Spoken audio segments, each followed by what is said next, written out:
I've really enjoyed exploring. You do so many different things in the course and you're able to explore lots of different things.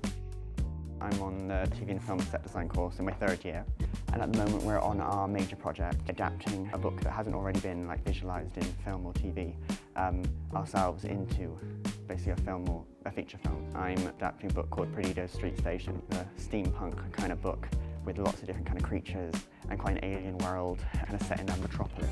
You have a bit of freedom as to what we do with the material of the book, playing around with things that it's harder to play around with in the actual industry, and you get to do it now. Third year is using a lot of the skills that we've learned throughout the year. It's also a time to explore things that we might not have had as much time to explore.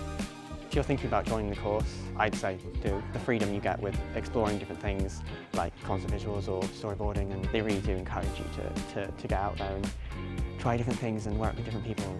It is really good.